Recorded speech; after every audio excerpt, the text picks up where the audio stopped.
avons eu une réunion interinstitutionnelle qui a commencé à 12h30 et qui vient de s'achever à 15h45.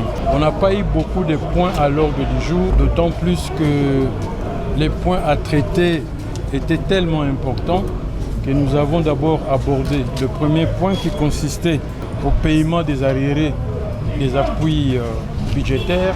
Comme vous savez, le gouvernement provincial doit à l'Assemblée, en termes d'appui budgétaire, au moins 3 mois, plus le mois de décembre, ça va faire 4 mois. Donc il y a des arriérés de 4 mois. Là-dessus, ils étaient réceptifs.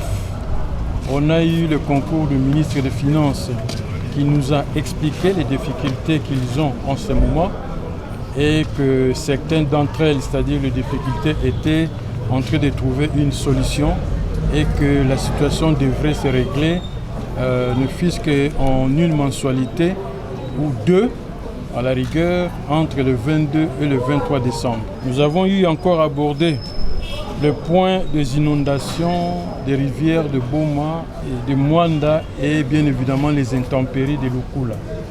Là-dessus encore, nous avons insisté pour savoir où en était le gouvernement provincial en termes d'intervention. Effectivement, ils nous ont expliqué que les interventions sont en cours.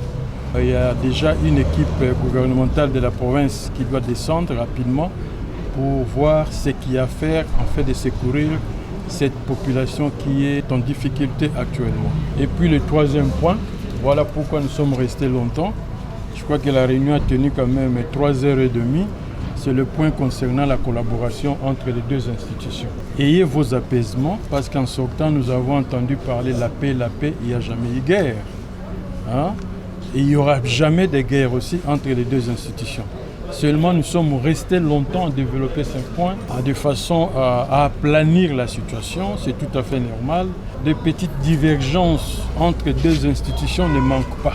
Et partout ailleurs au Congo, même dans les grandes démocraties. Voilà pourquoi nous nous sommes attardés sur ce point. Et ce que j'ai aimé, c'est la pugnacité et la détermination de l'équipe du bureau à poser des problèmes au gouvernement provincial.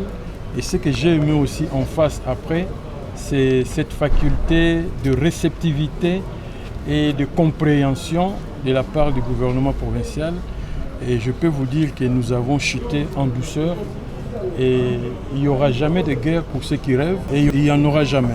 Un point important, parce que vous êtes la presse, qui dit presse des fois, il y a aussi des communicateurs des deux institutions, peut-être qu'ils sont ici, nous avons aussi abordé ce point.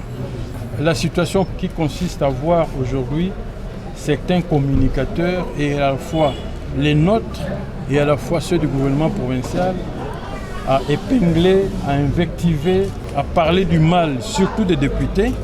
Et de la même façon, ils se sont plaints aussi pour certains de nos assistants parlementaires ici qui se sont permis de s'écarter un peu. L'autre fois, quand il y a eu la sortie du ministre provincial, ils ont dit qu'ils ont des images de certains assistants qui s'étaient mis à huer le ministre provincial de Finances. C'est l'occasion ici de vous dire que tout ce qui est germe exogène qui nous amène à des conflits doivent cesser et nous allons les combattre avec toute notre énergie et à la fois nous à l'Assemblée provinciale et à la fois l'exécutif provincial, en l'occurrence le gouverneur de province.